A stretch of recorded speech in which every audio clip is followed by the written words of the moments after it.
Welcome to the Money Metals Midweek Memo, news and commentary relating to sound money, the precious metals markets, and the economy. I'm your host, Mike Maharrey. Thanks for tuning in. So every once in a while, my wife and I get sucked into this show called My 600-Pound Life. And if you haven't ever seen it, it chronicles the weight loss journey of grossly obese people. And I always find it astounding and a little morbidly fascinating how much food these poor folks put down to maintain that kind of weight and to even keep gaining weight. Now, we don't watch the show a whole lot, but every time we do, we've been struck by the fact that there is somebody enabling this eating behavior. In fact, most of the time, these people are so obese that they can't even get up by themselves. They can't move around. A lot of times they're bedridden. So somebody is buying, cooking, and serving all of this food. And we're always like, why? Why do you keep feeding this poor person? Just stop. But the fact of the matter is, bad behavior generally requires an enabler. Think about it. This is true of addicts, abusers, all kinds of people. They're doing bad things, and I'm not trying to shift the culpability away, but the enablers have their own problems. And, you know, when you watch the show, you realize that there's all kinds of psychology in play and personal dynamics. It's interesting and sad at the same time, I guess. So just hold on. We're going somewhere here. You know who engages in a lot of bad behavior? Government. And government has an entourage of enablers. Today, I want to focus on one particular bad behavior of government: borrowing and spending money. Now, we all know that the government has a massive spending problem. You know it. Democrats know it. Republicans know it. Everybody knows it, but nobody really wants to do anything about it. Here are some numbers just to put this into perspective. Through the first 4 months of fiscal 2024, and keep in mind the fiscal year actually starts in October. So through the first 4 months of the year, the federal government ran a $531.86 billion deficit. That's a 16% increase over the same period in fiscal 2023. And fiscal 2023 gave us one of the biggest budget deficits in history. These massive monthly and yearly budget shortfalls are pushing the national debt higher at a dizzying pace. On December 29th, the national debt eclipsed $34 trillion. That's trillion with a T. It eclipsed $34 trillion for the first time ever. When Congress effectively eliminated the debt ceiling back on June 5th, the national debt stood at a mere $31.46 trillion. Then, as of February 9th of this year, the national debt stood at $34.2 trillion. So it's just growing exponentially. Now, it's hard to wrap your head around $34 trillion. I mean, what does that even mean? How much is $34 trillion? To put it into a little bit of perspective, every U.S. citizen would have to write a check for $101,234 in order to just pay off the debt. And if you look at taxpayers, because of course a lot of citizens never pay actual income taxes, every American taxpayer is on the hook for $264,090. So get your checkbook out and start writing, right? Or if you want to look at it another way, $34 trillion it's more than the total economies of China, Japan, Germany, and the United Kingdom combined. It's a lot of money. Now, when a lot of people talk about the ballooning national debt, you know, they'll blame tax cuts. They'll say the government isn't bringing in enough money. We need taxes on the rich or taxes on corporations. Got to bring in more money. That's not the problem. The problem is the federal government is a little bit like a drunk dude up late shopping on Amazon. The Treasury reported $477.32 billion in receipts last month. That was a January record. So it actually brought in more money in tax receipts and other revenue streams than in any January in history. And yet we still had a monthly budget deficit. That's because the government is addicted to spending money. It's not a revenue problem. It's not because of Trump's tax cuts or whatever. It's not because there's billionaires. The problem is the government keeps spending more and more and more money. In January, the Biden administration blew through $499.25 billion. So in a single month, the U.S. government spent nearly $500 billion. That, by the way, was also a January record. And this story repeats month after month after month, year after year after year. The U.S. government couldn't borrow and spend like this without an enabler. And it's got one, the Federal Reserve. I often call the Fed the engine that drives the biggest, most powerful government in history. Now, you might be thinking, okay, Mike, biggest, most powerful, sounds a little bit like hyperbole. I don't think it is. I'm being absolutely serious. Consider the power that the U.S. government wields globally. And I'm not just talking about military power, although it is unmatched. Perhaps more significant is the economic power the United States wields. The world literally runs on dollars. The dollar is the reserve currency. It is the dollar that drives everything in the global economy. Now, that's starting to change a little bit. There are a lot of countries that think maybe the United States should have a little less economic power. So, it may not be that way forever. But right now, the U.S. wields that kind of economic power. Now, you could argue that the British Empire, maybe the Roman Empire, wielded similar power. But neither of those mega governments had nuclear weapons and the ability to literally destroy the world. The power of the United States government is arguably unmatched in human history. And think about the amount of power that this government has over your life. We think of the United States as the land of the free and the home of the brave, but the U.S. government literally tells you what kind of light bulbs you can have in your light fixtures and how much water you can have in your toilets. That's quite a bit of power over your life, right? And even if the relative power of the U.S. government compared to past regimes is debatable, the size and scope of the U.S. government isn't. One metric we can use to compare the relative size of governments is how much money they spend. Based on IMF data, the U.S. government spent $7.66 trillion in 2019. The next closest country was China, with outlays of $4.14 trillion. Now, that was 2019, but I'm going to guess that gap hasn't closed too much, especially given the exponential increase in U.S. government spending during COVID.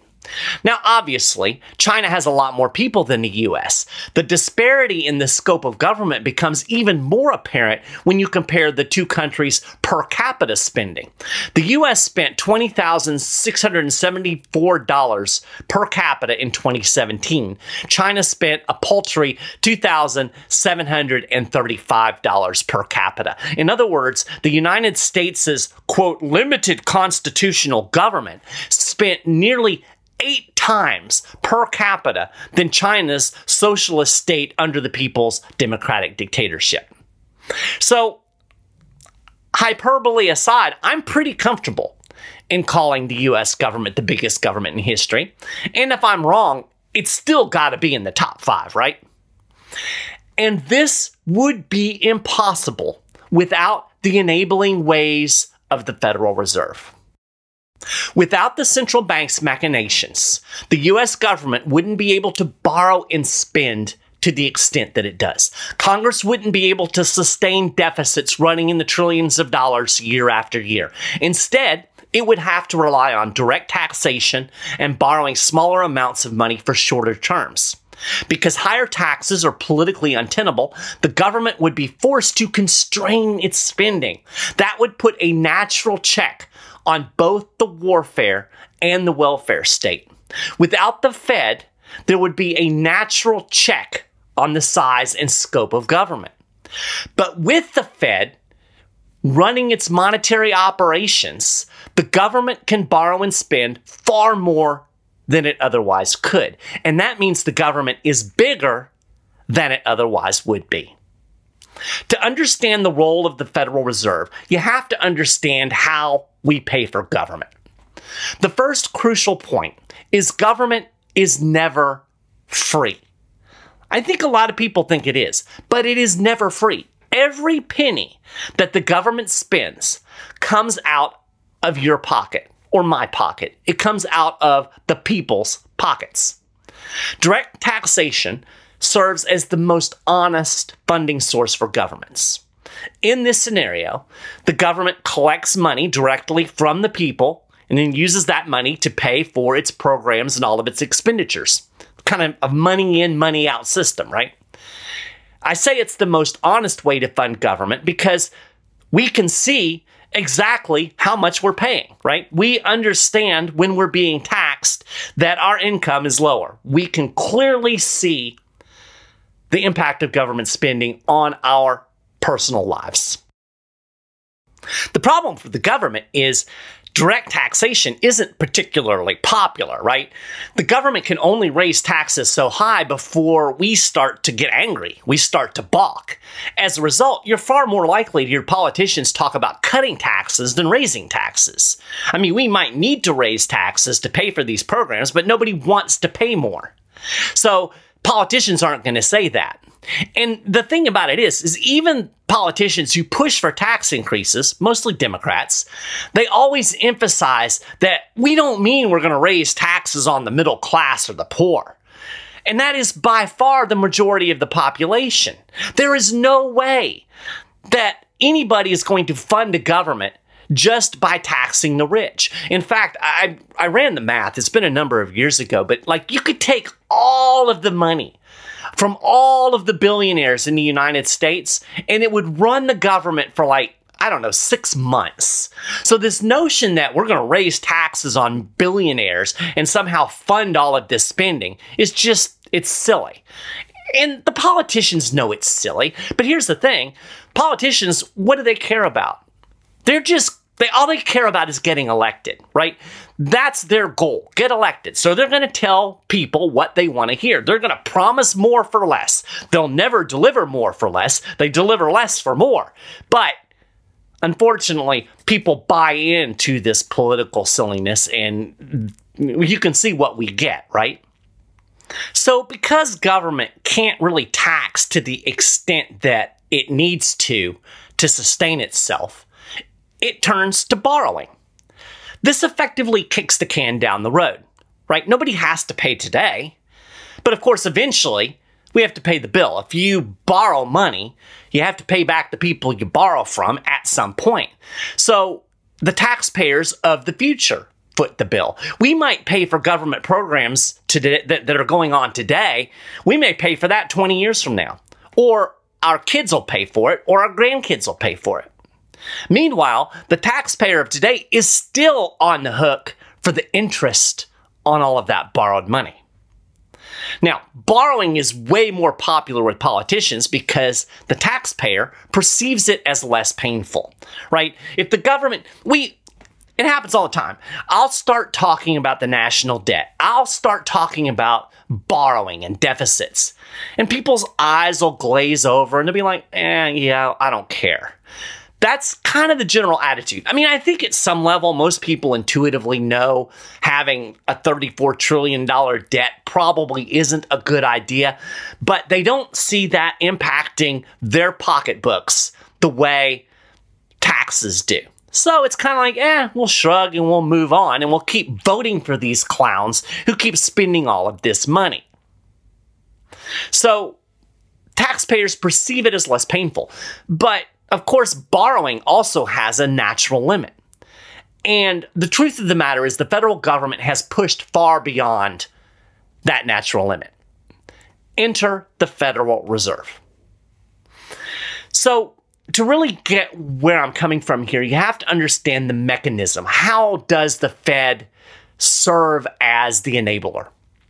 Well, the U.S. government borrows money by issuing treasury notes and bonds. Banks and financial institutions around the world buy treasuries at auctions that are run by the U.S. Treasury Department. And then after an allotted amount of time, and it can run for as little as months to up to 30 years, 2 years, 10 years, that's common. But after that time runs out, when the bond matures, the lender, the person who bought the bond, they get their money back, plus they get interest. So banks and financial institutions who buy these treasuries, they hold some of them on their balance sheet, and then they sell a lot of them on the open market. For instance, a bank might buy a bunch of treasuries and then hold them until the price of treasuries goes up in the marketplace, and then they sell them to another investor for a small profit. The investment community considers U.S. Treasuries one of the safest of all investments. Now, the rate of return, relatively speaking, is pretty low. In fact, most of the time, it's not even keeping up with real inflation. But most people assume the U.S. government will never default. Now, I'm not sure that's a good assumption, but that's kind of the way people think. The government won't default. They'll figure out how to pay you back, so your investment is safe. Your money is safe. You're getting a little bit of a return with not a lot of risk. So because of this, bonds are a very popular investment vehicle, and as a result, the U.S. government can issue a lot of them. And it does. But as with anything, bonds are subject to the law of supply and demand. If the government issues too many, if supply gets too high, the price of bonds will fall.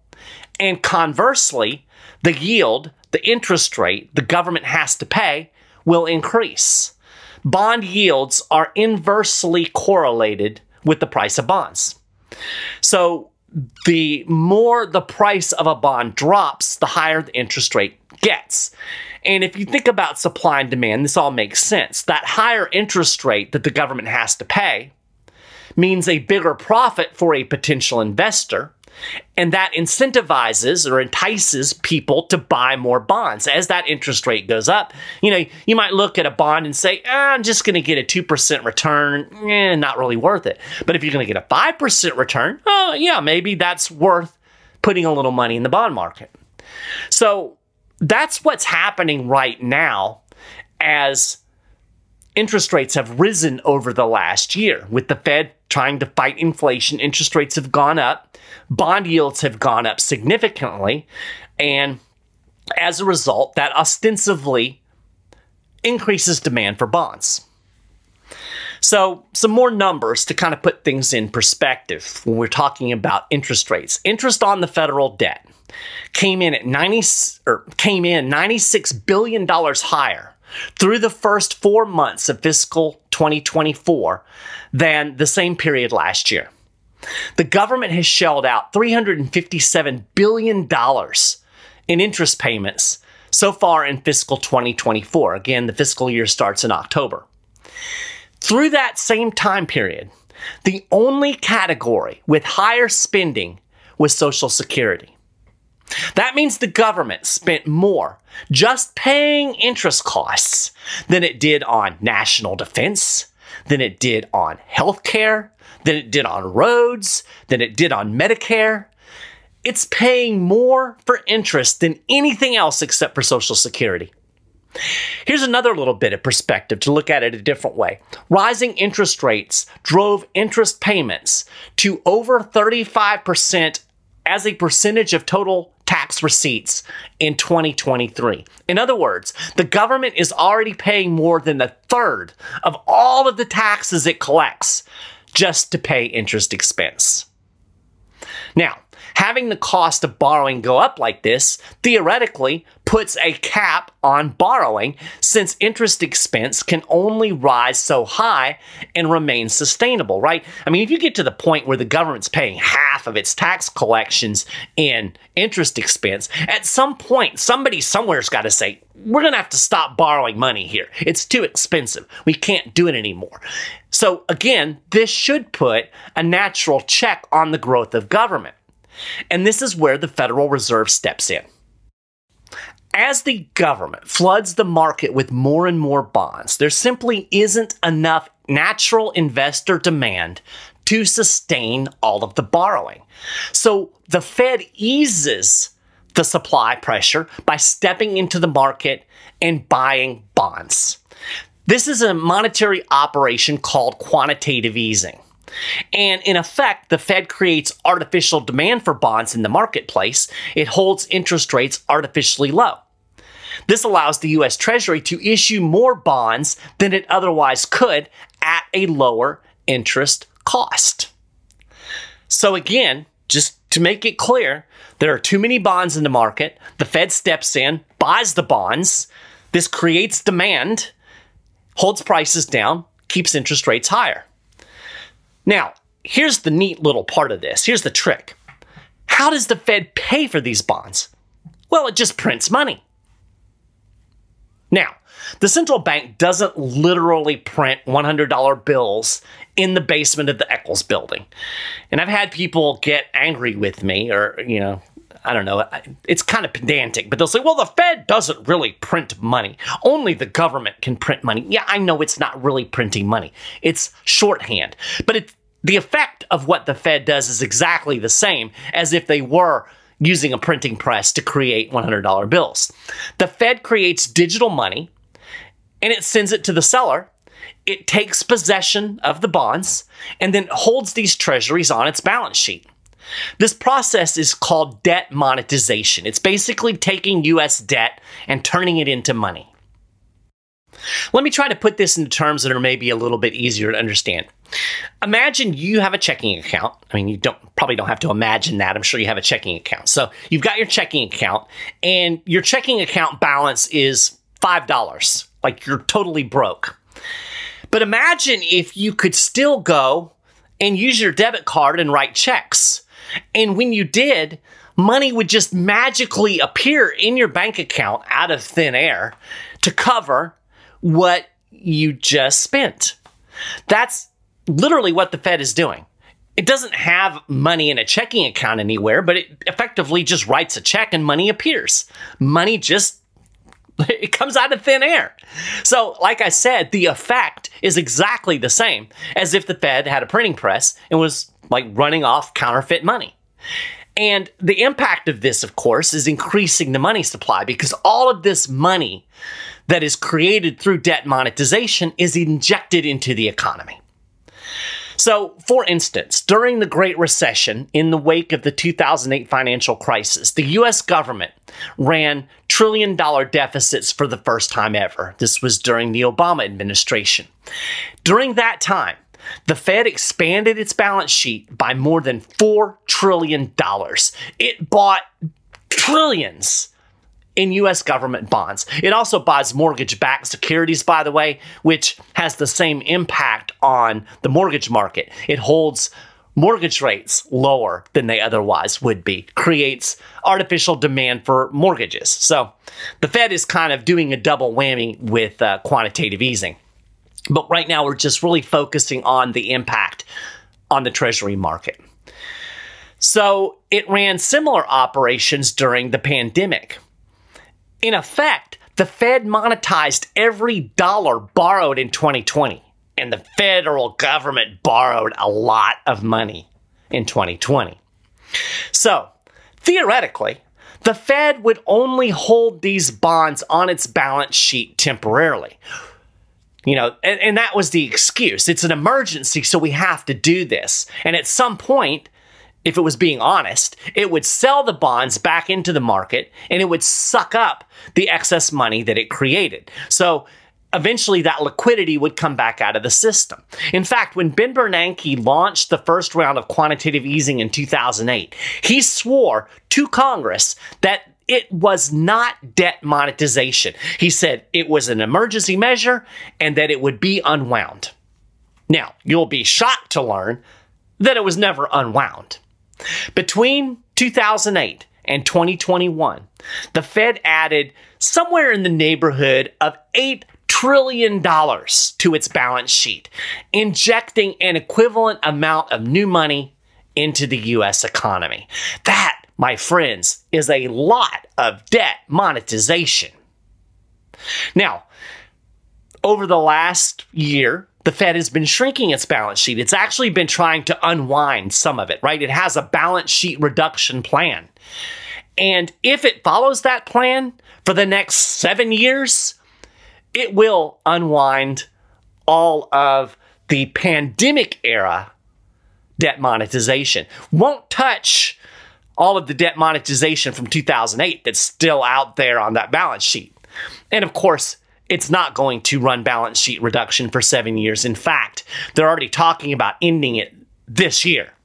So all of that money stays in the economy and all of those bonds just stay on the Fed's balance sheet. The Fed has to frequently intervene like this, or the bond market would completely lock up. Without the central bank's big fat thumb on the market, bond prices would tank and interest rates would skyrocket. It's a simple function of supply and demand. It's why we're seeing interest rates go up today. The Fed isn't running these operations. There isn't enough demand and interest rates are rising. There are simply too many treasuries being issued for the market to absorb them all. The Federal Reserve always has to be at the ready to backstop U.S. government borrowing. And even when the Fed isn't running QE, it is still often buying treasuries to hold its balance sheet at a steady level. As bonds mature, the Fed buys new treasuries to replace them, keeping its thumb on the market and keeping its balance sheet kind of at a steady level. The only time the Fed shrinks its balance sheet is when price inflation gets too hot, like right now, or briefly back in 2019, 2018. So I know this is a lot of technical stuff and some people's eyes are probably glazed over at this point. Here's the question: why does this matter? Well, when you step back and look at the numbers, it is abundantly clear that repaying the national debt is impossible. It's not going to happen, not with money that has any real purchasing power. In fact, the debt has grown so large that if we had a market-based rate of interest, the government would struggle just to make the interest payments. So the only way left for the government to fund its expenditures is through this inflation tax. That's what this is. All of this money creation is inflation by definition. Inflation is an increase in the supply of money, which is what the Fed is doing when it's buying these bonds, and an increase in the supply of money, a symptom of that is rising consumer prices. That's why we saw rising price inflation in the wake of the pandemic. The Fed went too far. And we're paying the price today in the inflation tax. As the Fed injects more and more new money into the economy, prices go up as the purchasing power of your money falls. The Fed is literally stealing your wealth to prop up Uncle Sam's spending spree. Think about what this means. It means the government needs inflation. Inflation is an intentional policy. The politicians just don't want you to notice it. The problem is the government has gotten so big, it's close to a tipping point. This is exactly why I say the Fed is between a rock and a hard place. This is the context for the entirety of last week's show. This is why I think the Fed is going to abandon the inflation fight soon. It's going to have to go back to backstopping Uncle Sam, or the bond market is going to collapse. And if the bond market collapses, well, the biggest government in history starts to teeter. In a nutshell, inflation is a tax. It may not take dollars right out of your bank account, but it erodes the purchasing power of the dollars you still have. The net effect is the same. You can only buy less. So when you look at the big picture, I think it's pretty clear. The government has pushed things beyond the point of no return. The government can't pay down a $34 trillion debt. Even worse, it can't stop spending. I mean, think about it. Is either political party really committed to reining in spending? I mean, you can argue that the Republicans are better than the Democrats, and that's probably true. But when Trump was elected and the Republicans held both houses of Congress, spending didn't go down, it went up. It always goes up. The deficits went up. They always go up.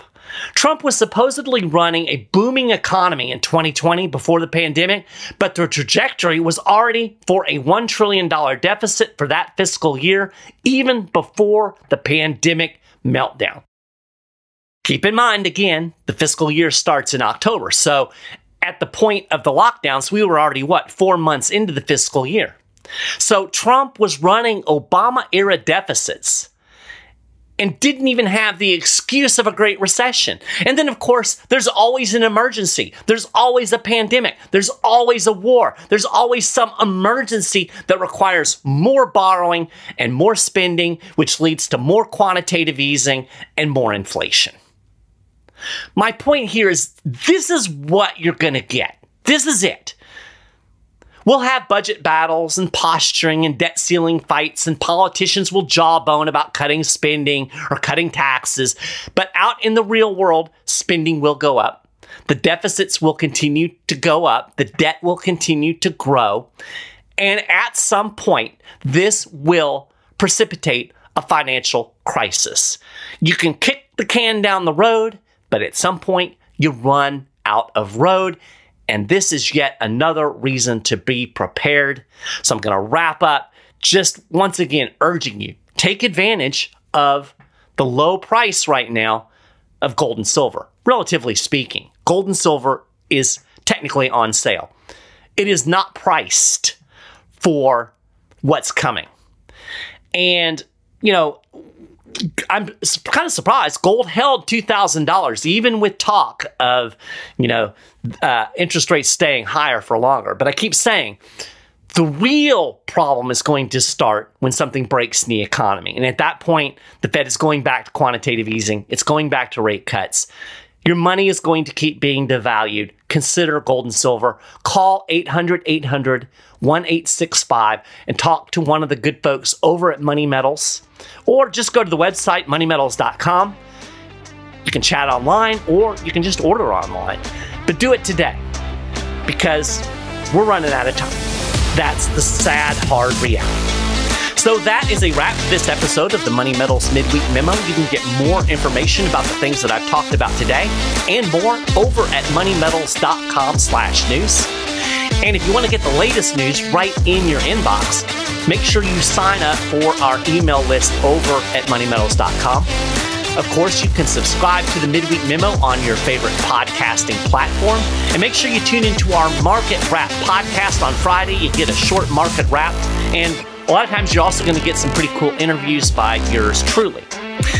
Appreciate you listening to the show. I apologize for my raspy voice from time to time. It's already allergy season here in Central Florida, so I'm battling with that. But we soldier on. I hope you have a great rest of your week, and I will talk to you again next week.